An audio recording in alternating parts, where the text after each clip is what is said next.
And if so, Rip Van Winkle was thrice blessed. Certain it is that he was a great favorite among all the good wives of the village, who, as usual with the ample sex, took part in all family squabbles, and never failed, whenever they talked about those matters over in their evening gossiping, to lay all the blame on Dame Van Winkle. The children of the village, too, would shout with joy whenever he approached. He assisted at their spots, made their playthings, taught them to fly kites and shoot marbles, and told them long stories of ghosts, witches, and Indians. Whenever he went dodging about the village, he was surrounded by a troop of them, hanging on his skirts, clambering on his back, and playing 1,000 tricks on him with impunity. Now the dog would bark, get him, drop the tape road. The great error in rep composition was an insuperable aversion to all kinds of profitable labor. It could not be from the want of assiduity or perseverance, for he would sit on a wet rock with a rod as long as heavy as a darter's lance, and fish all day without a murmur, even though he should not be encouraged by a single nibble. He would carry a falling piece on his shoulder for hours together, trudging through woods and swamps and up hill and down dale to shoot a few squirrels or wild pigeons. He would never refuse to assist a neighbor, even in the roughest toil, and was a foremost man at all county frolics for husking Indian corn or building stone fences. The women of the village, too, used to employ him to run their errands and to do such little odd jobs as their less obliging husbands would not do for them. Rip was ready to attend anybody's business but his own, but as doing family duty and keeping his farm in order, he found it impossible.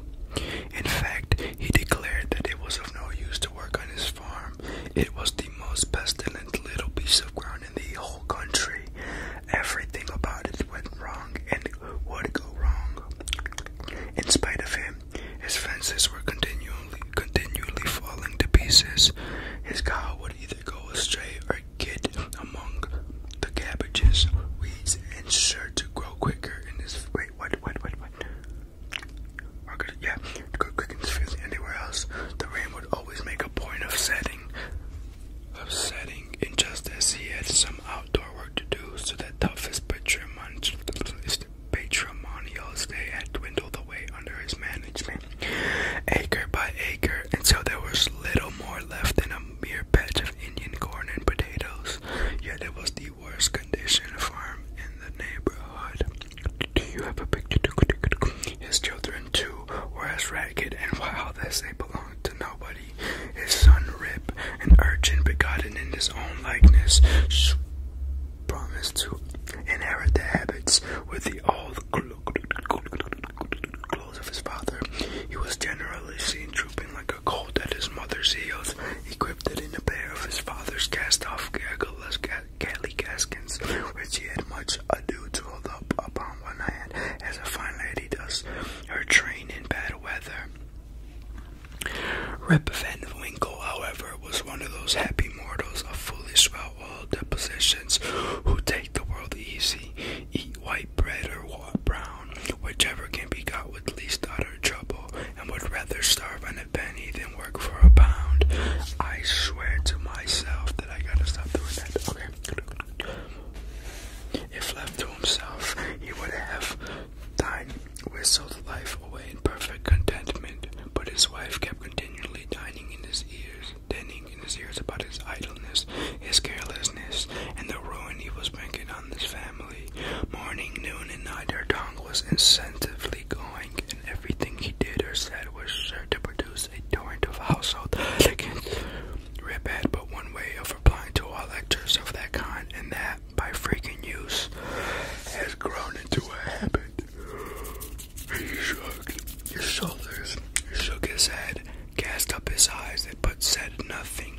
This, however, always provoked a fresh volley from his wife, so that he was fain to draw off his forces and take to the outside of the house, and the only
A sidelong glance at Dame Van Winkle, and at the least flourish of a broomstick or ladder, he would fly to the door with the open precipitation. Time grew worse and worse with Rip Van Winkle as years of matrimony rolled on. A dark temper never mellows with age, and a sharp tongue is the only edge tool that grows meaner with constant use. For a long while he used to control himself when driven from home by frequenting a kind of perpetual club of sages, philosophers, and other idle personages of the village, which held its seasons on a bench before a small inn designated by a Rubicon portrait of His Majesty George III. Here they used to sit on the shade through a long, lazy summer's day, talking glistly. I've hit this thing so many times, it's literally ridiculous.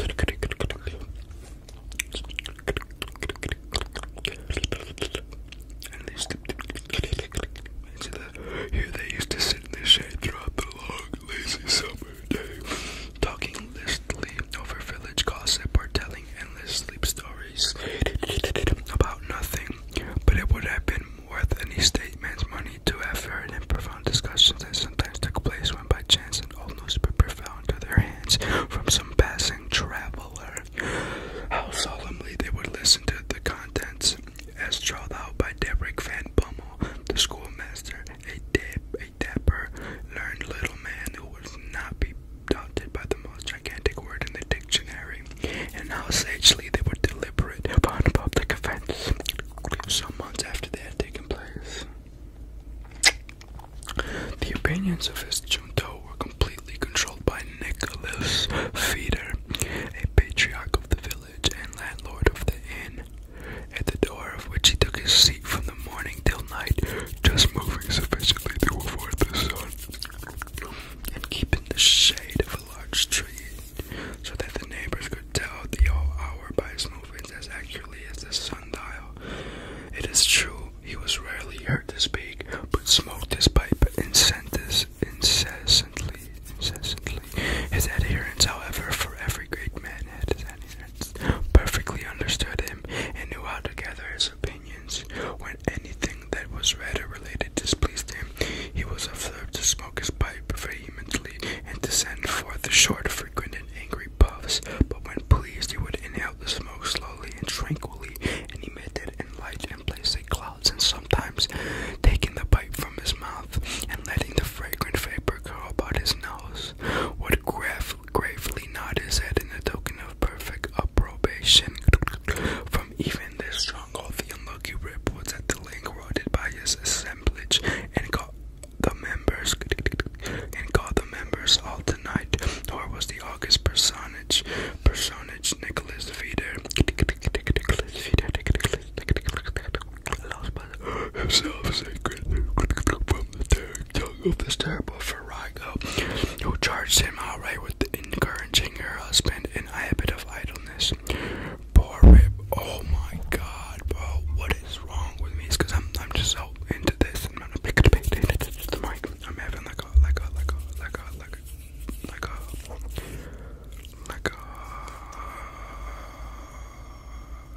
depersonalization moment.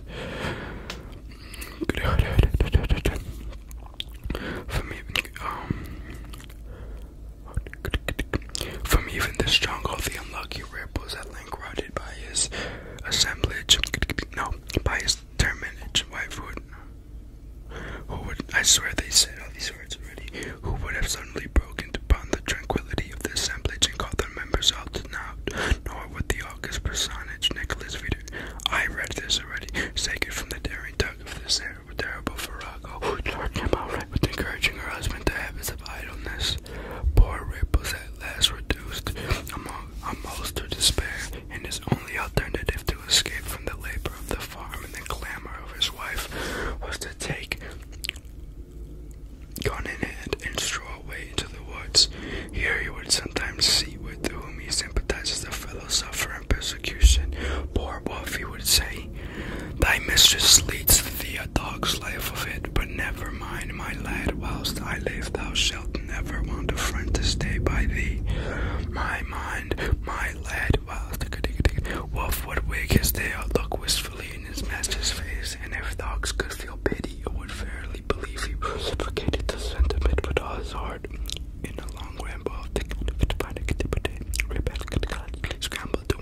highest parts of the Catskill Mountains. He was after his favorite spot of squirrel shooting, and the still solitudes had echoed. Whoa, fuck.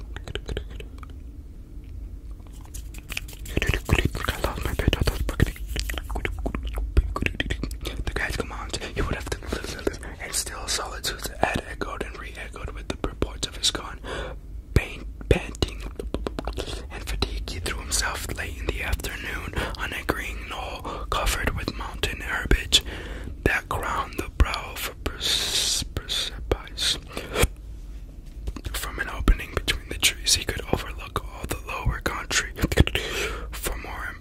For many a mile of rich woodland, he saw a distance the lordly Hudson far below it, moving on its silent but majestic course. Oh, sweet Lord, have mercy. Oh, sweet Lord, have mercy. I promise you. On me. But the reflection of a purple cloud. Wait, guys.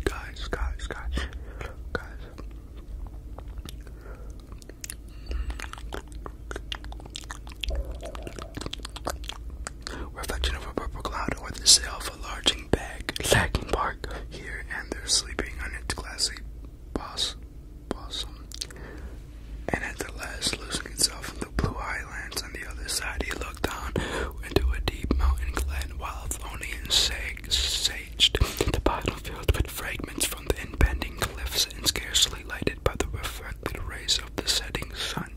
For sometimes Rip lay musing on the scene. Evening was gradually advancing. The mountains began to throw their large blue shadows over the valleys. He saw that it would be dark long before he could reach the village, and he heaved a heavy sigh when he thought of encountering the terrors of Dame Van Winkle. As he was about to descend, he heard a voice from a distant hollowing, "Rip Van Winkle! Rip Van Winkle!" He looked around but could see nothing but a crow winking its solitary flight across the mountain. He thought his fancy must have deceived him and turned again to descend. I gotta stop doing that. When he heard the same cry ring through still evening air, "Rip Van Winkle! Rip Van Winkle!" At the same time, Wolves bristled up his back and, giving a low growl, skulked to his master's side, looking fearfully down into the glen. Rip now felt a vague apprehension stealing over him. He looked anxiously in the same direction and perceived something he carried on his back.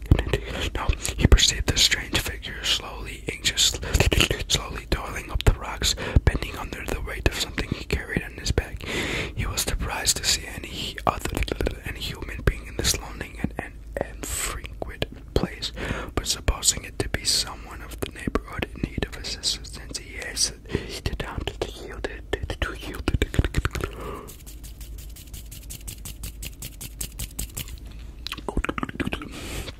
On nearer approach, he was still more surprised at the singularity of the stranger's appearance. He was a short, square-built old fellow with thick, bushy hair and a grizzled beard. His dress was of the antique Dutch fashion, a cloth jerkin strapped around with the waist, several pairs of breeches, the outer one of ample volume, decorated with rows of buttons down to the sides and bunches at the knees. He bore on his shoulder a stout keg that seemed full of liquor, and made signs for Rip to approach and assist him with the load. Though rather shy and distrustful of this new acquaintance, Rip complied with his usual alacrity.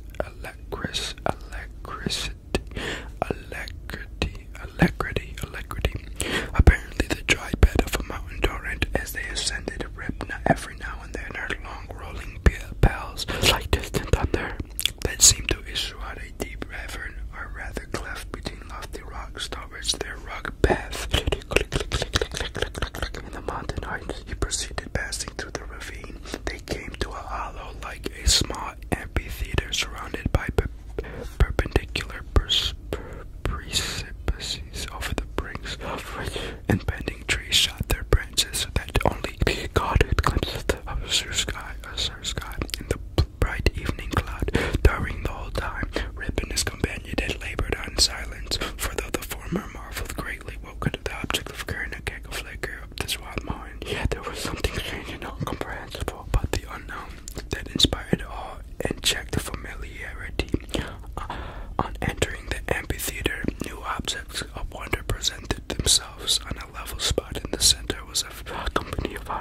personages playing the nine pins. They were dressed in a quaint, outlandish fashion. Some wore short doublets, others jerkins with long knives in their belts, and most of them had enormous breeches of similar style with that of the guides. Their visages, too, were peculiar. One had a large head, broad face, and small, piggish eyes. The face of another seemed to consist entirely of nose, and was surmounted by a white circular hat, set off with a little red cocktail. They all had beards of various shapes and colors. There was one that seemed to be the commander. He was a strong old gentleman with a weather-beaten countenance. He wore laced stockings. He wore laced up a broad belt and hanger, high-crowned hat, and a feathered red stockings, and high-heeled shoes with roses in them. The whole group of reminded Rip of the figure in an old Flemish painting. My iPad needs an update. The whole group reminded Rip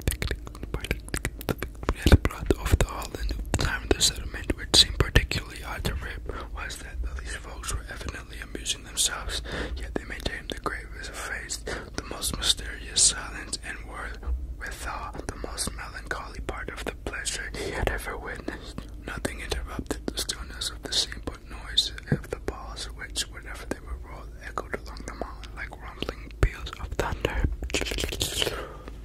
As Rip and his companion approached them, they suddenly desisted from their play and stared at him with such fixed, statue-like gaze and such strong, lackluster countenance that his heart turned with him and his knees smote together. His companion now emptied the closet of the cake and large flicker and made signs to him to wait upon the company. He obeyed with fear and trembling. They quaffed with liquor in profound silence, and they returned to their game. By degrees, Rip saw that appearance subdued. He even ventured, when no eye was fixed upon him, to taste the beverages which he had found had much of the flavor of excellent Hollands. He was naturally a thirsty soul, and was soon tempted to repeat the draught. One taste provoked another, and he reiterated his visits to the lagoon so often that his length and sense were overpowered. His eyes swam in his head. His head gradually declined and fell into a deep sleep. On waking, he found himself on the green knoll where he had first seen the old man on the He rubbed his eyes. It was a bright sunny morning. The birds were hopping and twittering among the bushes, and the eagle was wheeling aloft and breathing the pure mountain breeze. Surely, thought Rip, I have not slept here all night. He recalled the occurrences before he fell asleep. The strange man with the keg of liquor, the mountain's ravine, the wild retreat among the rocks, the woe-begone party at nine pins, the flagoon. Oh, that flagoon. That wicked flagoon, though, thought Rip. What excuse do I have make to damn Van Winkle? He looked around for his gun, but in place of a clean, well-oiled following piece, he found that old firelock lying by him, the barrel encrusted with rust, the lock falling off, and the stock worm-eaten. He now suspected that the grave roysters of the mountain had put a trick on him, and have dosed him with liquor, and robbed him of his gun. Wolf, too, had disappeared, but he might have strayed away from his squirrel patronage. He whistled after it and shouted his name, but in all vain. The echoes repeated his whistle shot, but no dog was to be seen. No dog was to be seen. He determined to revisit the scene of the last evening gamble, and if he had met with any of the party, to demand his dog and gun. As he rose to walk, he found himself stiff in the joints and wanting his unusual activity. These mountain beds do not agree with me, thought Rip, and if this frolic should lay me up with the fit of the rheumatism, I shall have a blessed time with Dame Van Winkle. Dame. With some difficulty he had got down into the glen. He found the gully up which he and his companion had descended preceding evening, but to his astonishment the mountain stream was now foaming down it, leaping from rock to rock and filling the glen with babbling murmurs. He, however, made shift to scramble up its sides, working his toilsome way through thickets of birch, sassafras, and witch hazel, and sometimes tripped or tangled by the wild grapevine.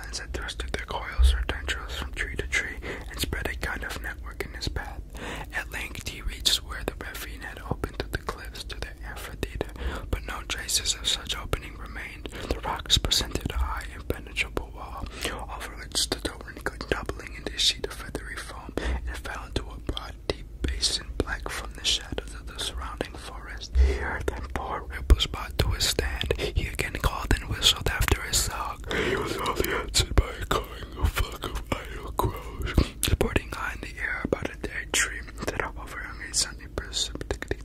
They're making words up, right? This is where they're making words up. And who, secure in their elevation, seemed to look down and scoff at the poor man's perplexities. What was to be done? The morning was passing away, and Rip felt famished for want of his breakfast. He grieved to give up his talking gun. He dreaded to meet his wife, but it would not to starve among the mountains. He shook his head, shouldered the rusty firelock, and with the heart full of trouble and anxiety, he turned his steps homeward. As he approached the village, he met a number of people, but none who he knew, which somewhat surprised him, for he had thought himself acquainted with everyone in the country he found. Their dress, too, was of a different fashion from that to which he was accustomed. They all stared at him with equal marks of surprise, and whenever they cast their eyes upon him, invariably showed their chins. The constant reoccurrence of this gesture induced Rip involuntarily to do the same. To his astonishment, he found his beard had grown a foot long. He had now entered the skirts of the village. A troop of strange children ran at his heels, hooting after him and pointing his great beard. The dogs, too, not one of them had recognized for an old acquaintance. God bless it, God bless it, God bless it, bro. What is going on today?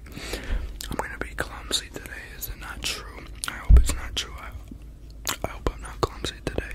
I wake up some days I'm just clumsy, but today is not one of those days. I hope.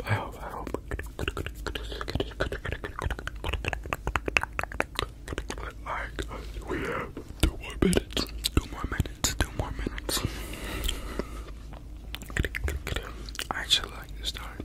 I'm actually just buddy's gotta go to work. Buddy's gotta go to work. Oh my god, I'm not gonna have enough time to shower. Okay. Back to Embassy Pass. The very village was all dirty, but larger and more populous. There were more rows of houses which he had never seen before. Those which had been in familiar haunts had disappeared. Strange names over the doors, strange faces at the windows. Every time, everything was strange. His mind now misgave him. He began to doubt whether both he and the world around him were not bewitched. Surely this was his native village, which he had left but the day before. There stood the Catskill Mountains. There ran the silver Hudson at a distance. There was every hill in the dale precisely as it had been. Rip was sorely perplexed. The gloom last night thought he had altered my poor head sadly. And then there's a picture. And then there's a picture. And then there's a picture. Which I don't know what it says or what it's telling us. But it was with some difficulty that he found the way to his old house, which he approached with silent awe, expecting every moment to hear the shrill voice of Dame Manmingo. He found the house gone to decay, the roof fallen in, the windows shattered, and the doors off the hinges. A half-starved dog that looked like Wolf was skulking about it. Rip called him by name, but the coral snails showed his teeth and passed on. This was an unkind cut indeed. My very dog, sighed poor Rip, had forgotten me. He entered the house, which, to tell the truth,